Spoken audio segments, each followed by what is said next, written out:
বক্তব্যের বিষয়বস্তু হচ্ছে উম্মাতে মুহাম্মাদি গোলামি থেকে কিভাবে মুক্তি পাবে, দাসত্ব থেকে কিভাবে মুক্তি পাবে, দাসত্ব থেকে মুক্তি পাওয়ার রাস্তা কি। আব্দুর রহিম তো আপনাদের সামনে কিছু আলোচনা করলো এবং আমিও সংক্ষিপ্ত ইতিমধ্যে বলে ফেলেছি, একটা পয়েন্ট তো শেষ করে ফেলেছি যে অর্থনৈতিক মুক্তি ছাড়া গোলামি থেকে মুক্তি হয় না। আর অর্থনৈতিক মুক্তির জন্য সুদবিহীন, কর্জবিহীন ক্যাশ টাকার মালিক হতে হবে, তাহলে স্বাধীন।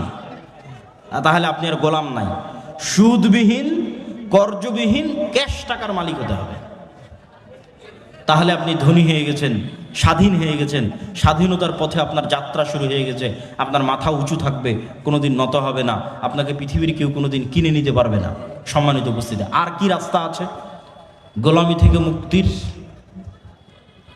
দুটো শর্ত পূরণ করতে হবে, শতভাগ তাওহীদপন্থী মুসলিম এবং শতভাগ ঈমান বিল গায়বে ইয়াকিন। আবারও বলি, শতভাগ তাওহীদপন্থী মুসলিম, শতভাগ ঈমান বিল গায়বে ইয়াকিন। আল্লামা ইকবাল তার কবিতার মধ্যে লিখেছেন, ये दौर अपने বারাহিম কি তালাশ মে হ্যাঁ। আজকের মুসলমানদের মুক্তির একটাই রাস্তা, মুসলমানদের মধ্যে ইব্রাহিম আলাইহিস সালাম নাই। একটা মুসলমান ইব্রাহিম হতে পারলো না। মুসলমানেরা ওই দিনই মুক্তি পেয়ে যাবে যেই দিন মুসলমানেরা ইব্রাহিম হয়ে যাবে। তো আল্লামা ইকবাল লিখছে, আজকের যুগে মুসলমানদের খুব দরকার একজন ইব্রাহিম আলাইহিসসালাতু ওয়াসসালাম। কেন? ইব্রাহিম আলাইহিসসালাতু ওয়াসসালাম হচ্ছেন শতভাগ তাওহীদের আইকন, যাকে মুহাম্মদ সাল্লাল্লাহু আলাইহি ওয়াসাল্লাম আইকন মেনেছে। মিল্লাতা আবিকুম ইব্রাহিম, আমি তোমাদের পিতা, আমার পিতা ইব্রাহিমের মিল্লাতের অনুসারী। এটাই কোষ্টি পাথর সত্য মিথ্যার মানদণ্ডের। কে ইব্রাহিমের অনুসারী সেই সত্য, যে ইব্রাহিমের অনুসারী নয় সেই মিথ্যা। সবাই চেষ্টা করেছে নিজেকে প্রমাণ করার যে আমি ইব্রাহিমের অনুসারী। ইহুদিরাও চেষ্টা করছে প্রমাণ করার আমরা ইব্রাহিমের অনুসারী, খ্রিস্টানরাও চেষ্টা করছে প্রমাণ করার আমরা ইব্রাহিমের অনুসারী। আর মুহাম্মদ সাল্লাল্লাহু আলাইহি ওয়াসাল্লাম এসে কোরআন দিয়ে, তাওহীদ দিয়ে চ্যালেঞ্জ দিয়েছেন যে আমি ইব্রাহিমের উত্তরসূরি, আমি ইব্রাহিমের অনুসারী। কেন? ইব্রাহিম ছিল শতভাগ তাওহীদপন্থী, আমি মুহাম্মদ সাল্লাল্লাহু আলাইহি ওয়াসাল্লাম শতভাগ তাওহীদপন্থী। তাওহীদের আইকন ইব্রাহিম আলাইহিসসালাতু ওয়াসসালাম। দেবীনগরের মানুষ নিজেকে আহলে হাদিস দাবি করতে পারে, সালাফি দাবি করতে পারে, এটা ভালো কথা যে আহলে হাদিস এবং সালাফিরা কবর পূজা করে না, বড় শিরক থেকে তারা মুক্ত থাকে, তাবিজ কবজের আশ্রয় তারা নেয় না। কিন্তু তার মানে এই নয় যে আপনি ইব্রাহিম আলাইহিস সালাম হয়ে গেছেন। ইব্রাহিম আলাইহিস সালাম হওয়া অনেক দূরের পথ। কি পার্থক্য আছে আপনারা ইব্রাহিম আলাইহিস সালামের মধ্যে? ছোট্ট উদাহরণ দিলে বুঝবেন। আপনি দেবীনগরের একজন আহলে হাদিস সালাফি বলে নিজেকে দাবি করছেন, কবর মাজারে গিয়ে সিজদা দেন না, বড় শিরক থেকে মুক্ত, কিন্তু আপনি আবার বিড়ি এবং সিগারেটের নেশায় আসক্ত। আপনি আবার জুয়ার যে খেলাগুলো আছে সেই জুয়ার খেলায় আসক্ত। আপনি আবার যেখানে টাকার লেনদেন আছে অবৈধ, যেখানে ক্ষমতার স্বার্থ আছে সেই ক্ষমতার স্বার্থ এবং টাকার স্বার্থের কাছে বিক্রি হয়ে গেছে। তাহলে কি বোঝা গেল? আপনার নিজের ইলাহ আপনার নাফস, আল্লাহ নয়। ও শায়েখ আব্দুর রাজ্জাক বিন ইউসুফ আজকে উপস্থিত হয়েছে, এটা নিয়ে দ্বিধাদ্বন্দ্বের কিছু নাই। উনি উপস্থিত হয়েছেন, পৌঁছে গেছেন, এখানে আসবেন অল্প কিছু সময়ের মধ্যে ইনশাআল্লাহ। সম্মানিত উপস্থিতি, তাহলে ওই ব্যক্তিটা নিজেকে তাওহীদপন্থী দাবি করলো, সে তাওহীদপন্থী কেন নয় ইব্রাহিম আলাইহিস সালামের মতো? ওর ইলাহ ওই কবর না হলেও, ওর ইলাহ হিন্দুদের ওই দেবদেবী মা কালী না হলেও, ওর ইলাহ ওর নিজের নাফস। ইলাহাহু হাওয়া, আল্লাহ কোরআনে বলেছে যে তারা ইলাহ বানিয়ে নিয়েছে নিজের নাফসকে, নিজের মনের প্রবৃত্তিকে ইলাহ বানিয়ে নিয়েছে। ওর মন চাচ্ছে বিড়ি সিগারেট খাবে, খাচ্ছে। ওর মন চাচ্ছে মদ জুয়া আড্ডা গাঞ্জার আড্ডায় ব্যস্ত থাকবে, থাকছে। ওর মন চাচ্ছে খেলার জুয়ায় ব্যস্ত থাকবে, থাকছে। তাহলে ও এখনো তার কালবে সব দিক থেকে আল্লাহকে প্রাধান্য দিতে পারেনি। শতভাগ ইব্রাহিম আলাইহিস সালামের মতো তাওহীদ মানে আল্লাহ যা ভালোবাসে আপনার কাল পাগলের মতো ওইটাকে ভালোবাসবে। আল্লাহ যা ঘৃণা করে আপনার কাল ওইটাকে পাগলের মতো ঘৃণা করবে। আল্লাহ সুবহানাহু ওয়া তাআলা যা করতে বলেছে আপনি ওটাকে পাগলের মতো করবেন, আল্লাহ যা করতে বিরত থাকতে বলেছে তা থেকে পাগলের মতো বিরত থাকবেন। আপনার কাল্ব যেদিন এরকম পরিপূর্ণ স্বাধীন হয়ে যাবে, এখানে টাকার আধিপত্য নাই, ক্ষমতার আধিপত্য নাই, জুয়া নেশা বিড়ি সিগারেটের আধিপত্য নাই, এখানে নারীর আধিপত্য নাই, এখানে আধিপত্য আছে শুধু আল্লাহ সুবহানাহু ওয়া তাআলার, তখন এবার আপনি ইব্রাহিম আলাইহিস সালামের মতো শতভাগ তাওহীদপন্থী মুসলমান। এরকম মুসলমান ছাড়া উম্মতে মুহাম্মাদের মুক্তি সম্ভব নয়। 2 নম্বর বলেছি ঈমান বিল গায়বে ইয়াকিন। গায়েব কি? আব্দুর রহিম ফেরেশতার কথা বলছিল, এটাই গায়েব। আব্দুল্লাহ বিন আব্দুর রাজ্জাক উপস্থিত হয়েছে, এটা গায়েব নয়, চোখে দেখা যাচ্ছে। আব্দুর রাজ্জাক বিন ইউসুফ উপস্থিত হবে, এটা চোখে দেখা যাবে একটু পরেই। কিন্তু গায়েব কোনটা? এখানে ফেরেশতারা উপস্থিত হয়েছে, এটা গায়েব। এই গায়েব যেই দিন আপনি চোখে দেখতে পাবেন, মানে চোখে দেখা জিনিসের মতো বিশ্বাস করতে পারবেন, ওই দিন উম্মতে মুহাম্মাদের মুক্তি হয়ে গেছে। এই জন্য একটা ঘটনা মনে রাখতে হবে, আসহাবুল উখদুদের ঘটনা। ওয়ামা নাকামু মিনহুম ইল্লা ইউমিনু বিল্লাহিল আজিজিল হামিদ। আসহাবুল উখদুদকে বলা হলো ঈমান ছাড়ো, না হলে এই যে জাহান্নামের আগুন, এই আগুনে ঝাঁপ দাও। তো আসহাবুল উখদুদ ঈমান পরিত্যাগ না করে ওই আগুনে ঝাঁপিয়ে পড়লো। তো আপনি কি মনে করেন এই আগুনে ঝাঁপিয়ে পড়া এত সহজ? আজকে দেবীনগরে একটা আগুন জ্বালালাম আর আপনাদের বললাম হয় ঈমান ছাড়াও আগুনে ঝাঁপা এত সহজ নয়। কখন সহজ ওটার রাস্তা বলে দিই, সেটাই ঈমান বিল গায়বে ইয়াকিন। ওই আসহাবুল উখদুদ ওই আগুনের মধ্যে আগুন মনে করে ঝাঁপিয়ে পড়েনি, ওরা দেখতে পাচ্ছিল চাক্ষুষ যে আগুনই তো জান্নাত, এটা দেখতে পেয়েছে যে আমরা যে আগুনের মধ্যে ঢুকছি আমরা তো জান্নাতে ঢুকতেছি। আর যখন পেছন মুড়িয়ে নিজের বাড়ি এবং নিজের ঘরের দিকে তাকিয়েছে, মনে করেন আপনাদের বাড়ি ঘর, এসি ফ্রিজ ফ্যান বিদ্যুৎ সব আছে, ওখানে ওরা দেখছে কি এখানে তো জাহান্নামের আগুন জ্বলতেছে, দেখতে পাচ্ছে যে আমি যদি আমার বাড়িতে ফিরে যাই তো ওখানে তো জাহান্নামের আগুন জ্বলছে, আর যদি আগুনের মধ্যে ঢুকে যাই তো এখানে তো জান্নাত দেখতে পাচ্ছি। এটা যতক্ষণ দেখতে না পাবেন, ভিজুয়ালাইজ না করতে পারবেন, আপনার ঈমান যতক্ষণ ওই পর্যায়ে না যাবে, ততক্ষণ পৃথিবীর মুসলমানদের মুক্তি সম্ভব নয়, বাংলাদেশের মুসলমানদের মুক্তি সম্ভব নয়। এই জন্য আমি বলেছি অন্তত 20% বাংলাদেশের মুসলমানকে লাগবে যে শতভাগ তাওহীদে বিশ্বাসী, যার ঈমান বিল গায়ব ইয়াকিনের লেভেলে শতভাগ, অন্তত 20%। নাহলে ইসলামী খেলাফত, ইসলামের রাষ্ট্র প্রতিষ্ঠা করা সম্ভব নয়। আপনি আমাকে আজকে যদি ক্ষমতায় বসান বাংলাদেশের, আজকে যে আব্দুল্লাহ বিন আব্দুর রাজ্জাক আপনাকে বাংলাদেশের ক্ষমতা দিয়ে দিলাম, আমি না, বাংলাদেশের সবচেয়ে পরহেজগার মানুষকে ক্ষমতা দিয়ে দিলেন, আল্লাহওয়ালা মানুষকে, কালকে বাংলাদেশের ক্ষমতায় বসে ঘোষণা দিলাম আজ থেকে বাংলাদেশে ইসলামী আইন অনুযায়ী চলবে। ঘোষণা দেওয়ার 1 সেকেন্ডের মধ্যে আমেরিকা, ভারত থেকে শুরু করে যত দেশ আছে সব অর্থনৈতিক বয়কট দেবে, ডলার আসা বন্ধ হয়ে যাবে, IMF ওয়ার্ল্ড ব্যাংক তার লোন ফেরত চাইবে, বিদ্যুৎ সাপ্লাই বন্ধ হয়ে যাবে, যত রকমের বাধা আছে সব, ব্যবসা বাণিজ্য বন্ধ, গার্মেন্টস বন্ধ, সব বন্ধ। বিভিন্ন জায়গায় যারা প্রবাসে আছে তাদেরকে ধরে ধরে ফেরত পাঠাবে। তখন আপনি একদিনের মধ্যে দেখবেন আজ দেবীনগরে আমি যা যা সুযোগ সুবিধা পাচ্ছিলাম, আজ আব্দুল্লাহ বিন আব্দুর রাজ্জাক ক্ষমতায় যাওয়ায় সেই সুযোগ সুবিধা নাই। তখন 1 সপ্তাহের মধ্যে আপনি রাস্তায় নামবেন, এই আব্দুল্লাহ বিন আব্দুর রাজ্জাককে ক্ষমতা থেকে নামাও, আগের যেটা ছিল ওটাই ভালো, আমাদের ইসলামের দরকার নাই। কেন? আপনার ঈমান বিল গায়বে ইয়াকিন তৈরি হয়নি। আপনি সেকুলার বস্তুবাদী দুনিয়ার মধ্যে আছেন, ওইটার থেকে বের হয়ে যতক্ষণ না পরকালের উপর ইয়াকিন তৈরি না হয়েছে, যতক্ষণ না চোখ বন্ধ করলে নিজেকে জান্নাতে দেখতে না পাচ্ছেন অন্তত 20% মানুষ, ততক্ষণ পর্যন্ত এখানে ইসলামী রাষ্ট্র প্রতিষ্ঠা করা সম্ভব নয়। চোখ বন্ধ করলে আসহাবুল উখদুদের মতো জান্নাত দেখতে পাওয়ার মতো ঈমান অর্জন করতে হবে, পরকাল দেখতে পাওয়ার মতো ঈমান অর্জন করতে হবে। যেই দিন আমরা ওই ঈমানের স্তরে পৌঁছে যাব সেই দিন আমাদের মুক্তি সুনিশ্চিত। এবং এটার জন্যই আল্লাহর পথে যাত্রা বই, এই বইটি আপনাদের পড়তে হবে। পয়েন্ট নাম্বার 4, শিক্ষা এবং জ্ঞান, সত্যবাদিতা এবং ন্যায়পরায়ণতা। বানু ইসরাইল এবং বানু ইসমাইলের মধ্যে পার্থক্য কি? ইসরাইল আর ইসমাইল, ইসহাক আর ইসমাইল, ইসহাকের সন্তান আর ইসমাইলের সন্তান, এদের মধ্যে পার্থক্য কি? একজনকে ইব্রাহিম আলাইহিস সালাম রাখলেন জেরুজালেমে, আর একজনকে রাখলেন মক্কায়। জেরুজালেম থেকে ইসহাকের সন্তানেরা কোথায় চলে গেল? ইয়াকুব, ইউসুফ চলে গেল মিশর, মিশরে গিয়ে 300 বছরের গোলাম হলো ফেরাউনের। ফেরাউনের 300-400 বছরের গোলামির পর মুসা আলাইহিস সালামের হাত দিয়ে মুক্তি। এ হলো বানু ইসরাইল। বানু ইসরাইলরা ইতিহাসের লম্বা সময়ে কখনো গোলাম কখনো স্বাধীন, কিন্তু ফেরাউনের দীর্ঘ গোলামির কারণে এরা মিথ্যা, ধোঁকা, দুর্নীতি, 2 নাম্বারি রাস্তা, জুয়াচুরি এগুলো শিখে নিয়েছিল।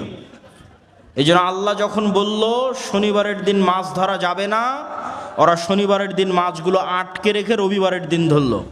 মাছ ওগুলোই ধরলো যেগুলো শনিবারে এসেছিল, কিন্তু আল্লাহকে দেখালো যে আল্লাহ শনিবারে তো ধরিনি, রবিবারে ধরেছি। এই যে ধোঁকাবাজি বুদ্ধি কোথায় থেকে শিখলো? ফেরাউনের গোলাম থাকা অবস্থায় শিখেছে। এবার বানু ইসমাইল থাকতো মক্কায়। মক্কায় নদী আছে নাই, সমুদ্র আছে নাই, আবাদ হয় নাই, কিচ্ছু নাই। তাহলে মক্কা মানুষ কেন দখল করবে? কেউ কোনোদিন মক্কা দখল করতে যায়নি। ফলত ইসমাইলের সন্তানেরা কোনোদিন গোলাম হয়নি। একবার মাত্র আব্রাহা, তাও টাকার কারণে নয়, ইবাদতের কারণে কাবা ঘর ধ্বংস করতে গেছিল। দখল করে রাখবে এটা উদ্দেশ্য ছিল না। ও ইয়েমানে একটা কাবা ঘর বানিয়েছিল, সেখানে মানুষ যেত না, সেই রাগে ও কাবা ঘর ধ্বংস করতে এসেছিল, ব্যর্থ হয়েছে। তো মুহাম্মদ সাল্লাল্লাহু আলাইহি ওয়াসাল্লাম পর্যন্ত ইসমাইলের সন্তানেরা কেউ কোনোদিন গোলাম ছিল না, কৃতদাস ছিল না। যেহেতু গোলাম ছিল না, সেহেতু ইসমাইলের সন্তানেরা বেশিরভাগই মিথ্যা, 2 নাম্বারি, ধোঁকা, জুয়াচুরি এগুলো জানতো না। আপনি ইতিহাস ঘেটে দেখেন, আব্দুল মোত্তালেব আল্লাহর নবীর দাদা কাফের মুশরিক, কিন্তু মিথ্যুক, 2 নাম্বারি করেছে, কারো টাকা মেরে দিয়েছে, ধোঁকাবাজি করেছে, এটা ইতিহাস থেকে পাবেন না। আল্লাহর নবীর চাচা আবু তালেব কাফের মুশরিক অবস্থায় মৃত্যু হয়েছে, কিন্তু ধোঁকাবাজ, ওয়াদা খেলাফকারী, টাকা নিয়ে মেরে দেয়, জবরদখল করে, অন্যায়কারী, এরকম কোনো ইতিহাস আবু তালেবের জীবনী থেকে খুঁজে বের করতে পারবেন না। থাকতে পারে, মানুষের মধ্যে খারাপ ভালো থাকবে, ইসমাইলের সন্তানেরা সবাই ভালো এটাও বলবো না, কিন্তু অধিকাংশই তারা গোলামি যেহেতু করেনি, ফলত তারা মিথ্যা, ধোঁকাবাজি এই জিনিসগুলো জানতো না, ঠিক যেমন মুহাম্মদ সাল্লাল্লাহু আলাইহি ওয়াসাল্লাম জানতো না। তাহলে কি বোঝা গেল? গোলামির সাথে মিথ্যা, দুর্নীতি, ধোঁকাবাজি সম্পৃক্ত। যে গোলাম হবে ও অটোমেটিক এই জিনিসগুলো শিখে যাবে। তো উম্মতে মুহাম্মাদি যেহেতু বানু ইসমাইল, এরাও কোনোদিন মিথ্যা, ধোঁকাবাজি জানতো না। মানুষ এদের সততা দেখে ইসলাম গ্রহণ করেছে, কিন্তু যখন ইউরোপ এদেরকে গোলাম বানিয়ে রেখেছে 300 বছর, এই ভারত, বাংলাদেশ, পাকিস্তানি 190 বছর, তখন এই গোলামির সময়ে এরা মিথ্যা বলা শিখে নিয়েছে, ধোঁকাবাজি 2 নাম্বারই শিখে নিয়েছে। আব্দুর রহিম তো সুন্নাতের কথা বলল, গাজার সুন্নাতের অনুসরণের কথা বলল।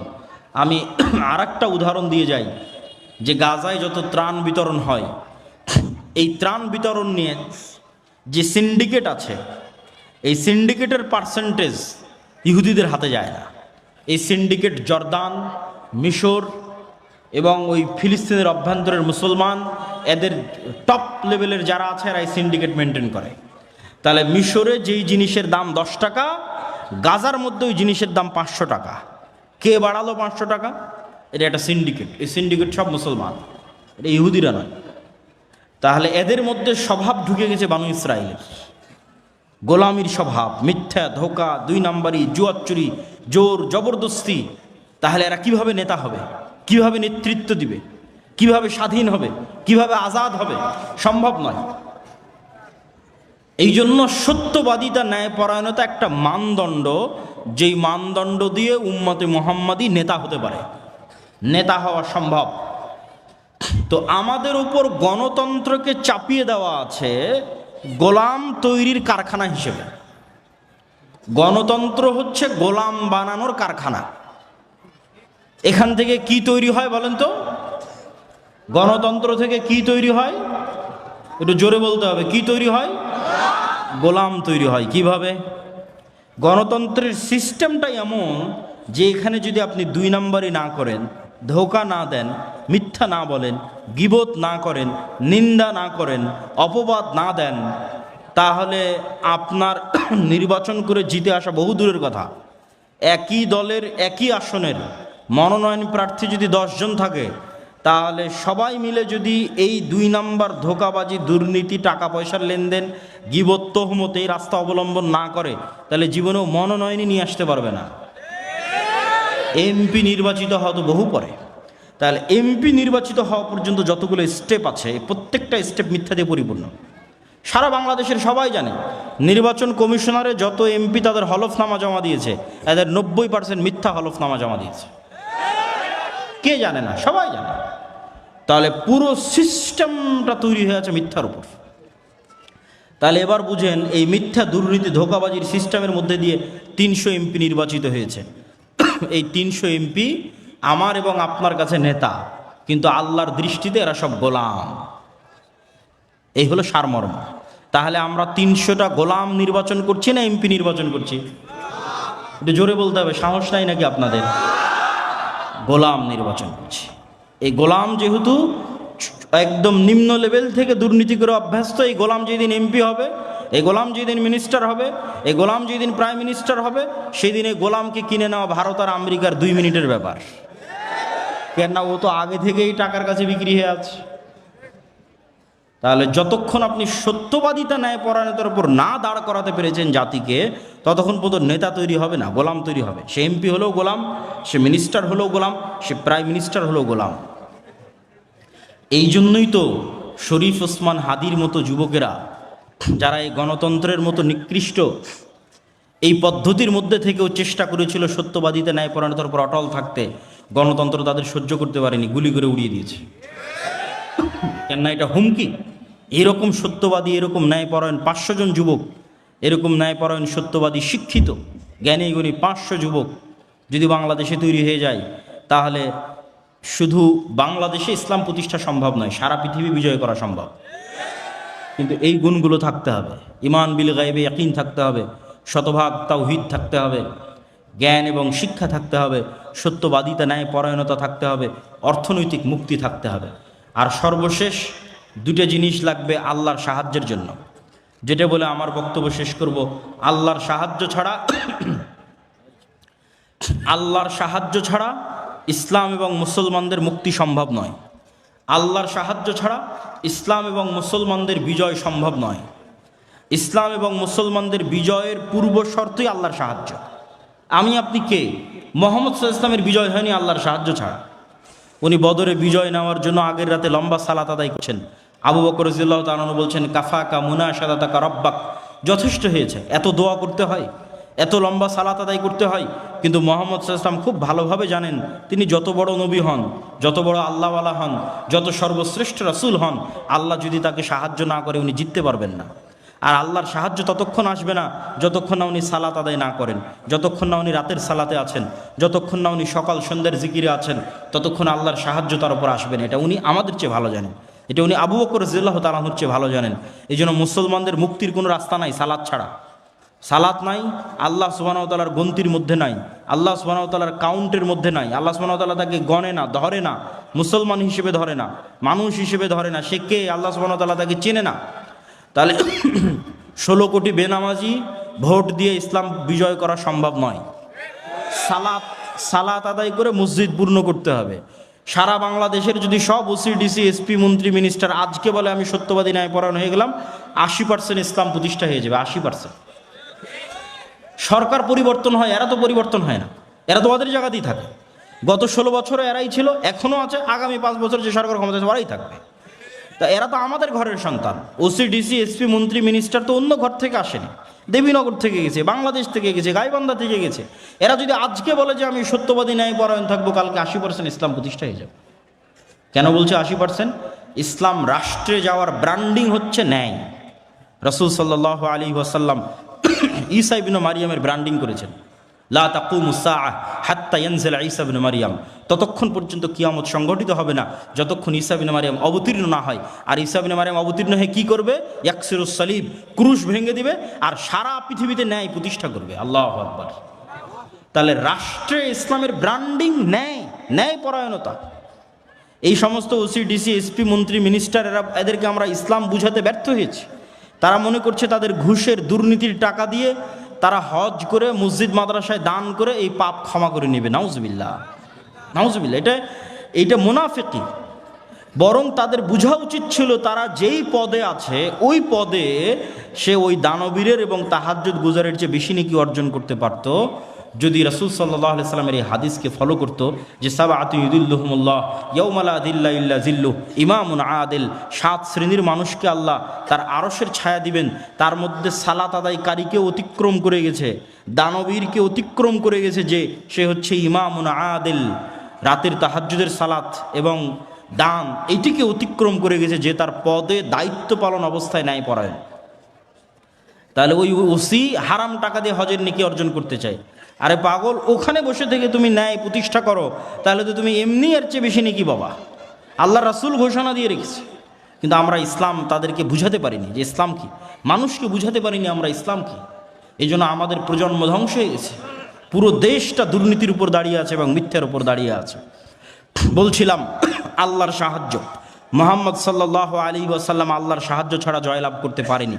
আর আল্লাহর সাহায্য আনার জন্য দুইটা জিনিস লাগবে, সালাত এবং জিকির। এইটা বলে আমার সংক্ষিপ্ত বক্তব্য শেষ করব। জিকির কেন শক্তিশালী, সালাত কেন শক্তিশালী, আপনাকে বুঝতে হবে। পৃথিবীর সবচেয়ে শক্তিশালী জিনিস হচ্ছে আওয়াজ, পৃথিবীর সবচেয়ে শক্তিশালী পাওয়ারফুল জিনিস হচ্ছে সাউন্ড। আজকের আধুনিক সভ্যতা দাঁড়িয়ে আছে আলোর উপর। আমি এখানে কথা বলছি, এটা আলোর মধ্যে দিয়ে মোবাইলে গেছে, মোবাইল থেকে আলোর মধ্যে দিয়ে টাওয়ারে গেছে, টাওয়ার থেকে এটা এখন আমেরিকাতে গিয়ে বাজতেছে। এখন আমার কথা, এখন আমেরিকায় বাজতেছে, কেন? আলোর গতি খুব দ্রুত, ওর মধ্যে দিয়ে ডাটা ট্রান্সফার হচ্ছে, শব্দ যাচ্ছে, ছবি যাচ্ছে, ভিডিও যাচ্ছে। এটা আল্লাহ যেদিন পৃথিবী সৃষ্টি করেছে ওই দিন থেকেই যায়, মানুষ জানতো না, আজকে মানুষ জানতে পেরেছে। তাহলে আজকের আধুনিক সভ্যতা দাঁড়িয়ে আছে আলোর উপর, কিন্তু এই আলোর চেয়েতেও পাওয়ারফুল একটা জিনিস যেটার ধারে কাছে বিজ্ঞানীরা নাই, সেটা হচ্ছে আওয়াজ, সেটা শব্দ। এটার কিছু জ্ঞান আল্লাহ সুলাইমান আলাইহিস সালাতু ওয়াস সালামকে দিয়েছিলেন, কিছু। ওমা উতিতু মিনাল ইলমি ইল্লা কালিলা। দেখেন, আমি আজকে এখানে যা বক্তব্য দিচ্ছি, এখন যদি একজন চাইনিজ মানুষ এখানে বসে থাকে, তাহলে ওর কাছে এটা বক্তব্য মনে হবে না আওয়াজ, শুধু আওয়াজ। আর এখানে যদি একটা চাইনিজ এসে বক্তব্য দেয়, আপনারা কি মনে করবেন এটা বক্তব্য চলতেছে না শুধু আওয়াজ চলতেছে? শুধু আওয়াজ চলতেছে। এইরকমই আওয়াজের একটা ফরম্যাট উচ্চারণ করলে, এখানে যে পিঁপড়া চলতেছে, এখানে যে মাছি এবং মশা আছে, কোন আওয়াজ ওই মশা মাছি বুঝে ওটা যদি আমি উচ্চারণ করতে পারতাম ওই স্টাইলটা, যেমন আমি এখন একটা আওয়াজের ধরন উচ্চারণ করতেছি, ঠিক যখন আরবি বলতেছি ওটা আর এক ধরন, ইংরেজি বলতেছি ওটা আওয়াজের আর এক ধরন। তো আওয়াজের কোনো একটা ধরন উচ্চারণ করলে ওই মাছি বুঝতো যে আমি মাছিকে বলতেছি মাছি তুমি এখান থেকে উড়ে যাও, ও সাথে সাথে উড়ে যেত।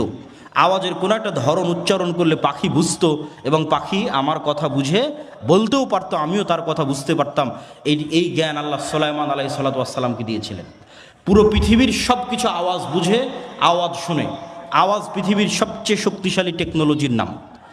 সুলাইমান আলাইহিস সালাতু ওয়াস সালাম বললেন রানী বিলকিসের সিংহাসনকে নিয়ে আসতে হবে। ক্বালা ইফরিতুম মিনাল জিন, ইফরিত নামক জিন বলল, আপনি যেখানে বসে আছেন ওখান থেকে উঠার পূর্বে সিংহাসন নিয়ে আসবো। আরেকজন আল্লাযী ইনদাহু ইলমুম মিনাল কিতাব, সে জিন না মানুষ তার বর্ণনা কোরআনের আয়াতে নাই, কিন্তু কোরআনের আয়াতে বলা হচ্ছে যে আর একজন যাকে আল্লাহ কিতাবের জ্ঞান দিয়েছিল, সে বলল আপনার চোখের পলক পড়ার পূর্বে সিংহাসন এখানে উপস্থিত হবে। তো কোরআনের ধারা বিবরণীতে বোঝা যাচ্ছে জিন নিয়ে আসতো গায়ের শক্তিতে, আর যে বলল চোখের পলকে নিয়ে আসবো, এ নিয়ে আসবে জ্ঞানের শক্তিতে। সে জ্ঞান কি? কিছু মুফাসসির লিখেছেন আল্লাহু আলাম, আল্লাহ ভালো জানে, তবে ঠিকও হতে পারে যে তার কাছে ইলমুম মিনাল কিতাব, কিতাবের কি জ্ঞান ছিল। কিছু মুফাসসির লিখেছেন লাওহে মাহফুজের বিশেষ জিকির, আল্লাহ সুবহানাহু ওয়া তাআলার বিশেষ কোনো জিকিরের জ্ঞান ওই ব্যক্তির কাছে অথবা ওই জিনের কাছে ছিল, যেটা বলা হচ্ছে আল্লাহ ইনদাহু ইলমুম মিনাল কিতাব, যে জিকির উচ্চারণ করে চোখের পলকে সিংহাসনকে ওখান থেকে সুলাইমান আলাইহিস সালাতু ওয়াস সালামের সামনে নিয়ে আসা হয়েছে। শব্দের চেয়ে পাওয়ারফুল কিছু পৃথিবীতে নাই। আল্লাহ সুবহানাহু ওয়া তাআলা এই পুরো পৃথিবীকে টিকিয়ে রেখেছেন শব্দের উপর, আওয়াজের উপর। এই পুরো পৃথিবীকে ধ্বংস করে দিবেন আওয়াজ দিয়ে। ইসরাফিলের বাঁশির আওয়াজ দিয়ে পৃথিবী ধ্বংস হয়ে যাবে। এই সিস্টেম আল্লাহই তৈরি করেছেন। আল্লাহ সুবহানাহু ওয়া তাআলা যখন মানুষকে পুনরুজ্জীবিত করবেন, তখন ইসরাফিলের বাঁশির আওয়াজ দিয়েই পুনরুজ্জীবিত করবেন। এই সিস্টেম আল্লাহরই তৈরি করা।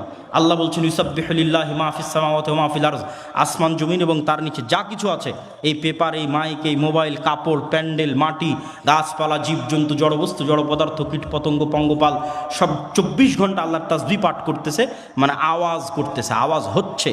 কিন্তু ওই পিঁপড়ার চলার আওয়াজ যেমন আমি শুনতে পাই না, এদের আওয়াজ আমি শুনতে পারতেছি না। শুধু এটাই নয়, এরা শুধু আওয়াজ করতেছে না, এরা আওয়াজ বুঝে।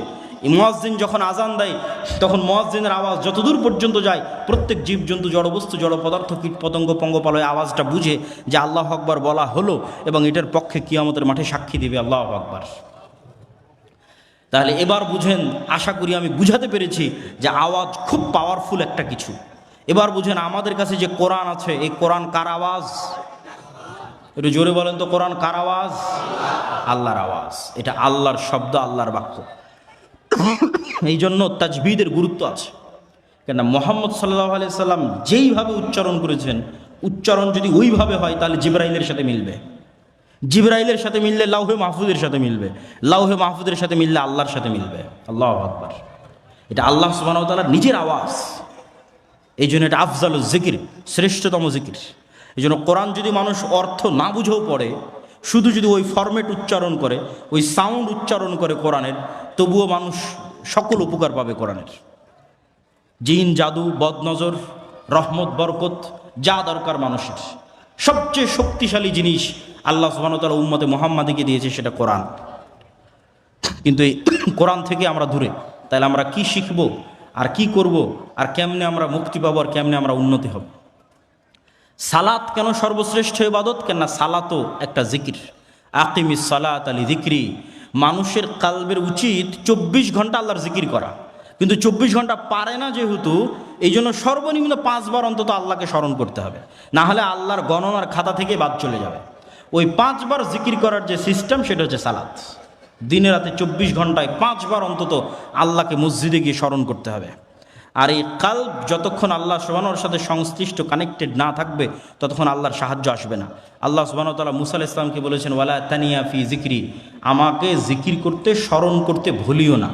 কল্পনা করেন, এমনি কল্পনা করেন যে মুসা আলাইহিস সালাতু ওয়াস সালাম 1 সপ্তাহ থেকে সালাত আদায় করে না, 1 সপ্তাহ থেকে আল্লাহর জিকির করে না, তাহলে আজকে যদি মুসা আলাইহিস সালাম লাঠি ছাড়ে, সাপ হবে না।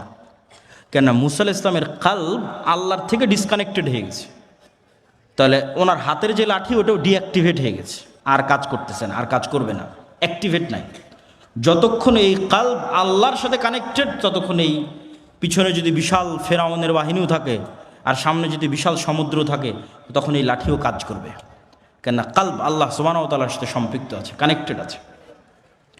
এই জন্য উম্মতে মুহাম্মাদের বাঁচার রাস্তা সালাত, উম্মতে মুহাম্মাদের বাঁচার রাস্তা জিকির। এবং সালাতের ক্ষেত্রে 5 ওয়াক্ত সালাতের পরে রাতের সালাত। সালাতের এতটুকু বলে শেষ করি।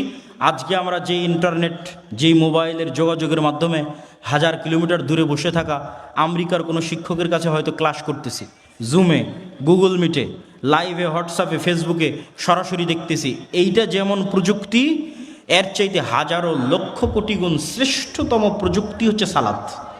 যেটা জমিনে বসে থেকে যে কেউ এই প্রযুক্তি, এই মাধ্যম, এটা অবলম্বন করে 7 আসমানে থাকা রব্বুল আলামিনের সাথে লাইভ কানেক্টেড হয়ে যেতে পারবে। বলেন আল্লাহু আকবার। আমি হাদিসের অনুবাদ আমার ভাষায় করলাম। রাসূল সাল্লাল্লাহু আলাইহি ওয়াসাল্লাম বলেছেন, মানুষ যখন সিজদার দিকে তাকিয়ে থাকবে এবং তার অন্তর যখন আল্লাহ সুবহানাহু ওয়া তাআলার সাথে কানেক্টেড থাকবে, সালাতে যখন দাঁড়াবে, যতক্ষণ সালাতে তার মনোযোগ থাকবে, ততক্ষণ আল্লাহ সুবহানাহু ওয়া তাআলা তার মুখোমুখি থাকবেন। যখন সালাতে তার অন্তর অমনোযোগী হয়ে যাবে, তখন আল্লাহ সুবহানাহু ওয়া তাআলার বান্দার মুখোমুখি থাকেন না। এটার ব্যাখ্যা ইবনুল কাইয়িম রাহিমাহুল্লাহ লিখেছেন যে আল্লাহ সুবহানাহু ওয়া তাআলা নূরের পর্দা সরিয়ে বান্দার সরাসরি মুখোমুখি হন।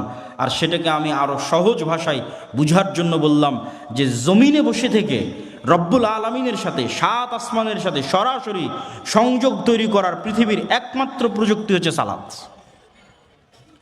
এই জন্য সূর্যগ্রহণে সালাত, চন্দ্রগ্রহণে সালাত, বৃষ্টি প্রার্থনায় সালাত, জানাজায় সালাত, বিপদ আপদে সালাত। সালাত ছাড়া উম্মতে মুহাম্মাদির বাঁচার কোনো রাস্তা নাই।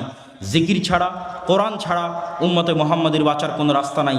আল্লাহ সুবহানাহু ওয়া তাআলা আমাদের আজকের এই বক্তব্যের উপর আমল করার এবং আল্লাহর পথে যাত্রা, এই বইটি প্রত্যেক মসজিদ, মাদ্রাসা, স্কুল, কলেজ সেগুলোতে বাস্তবায়ন করার এবং প্রতি সপ্তাহে অন্তত একটা পাঠচক্র আয়োজন করার তৌফিক দান করুক। আল্লাহুম্মা আমিন।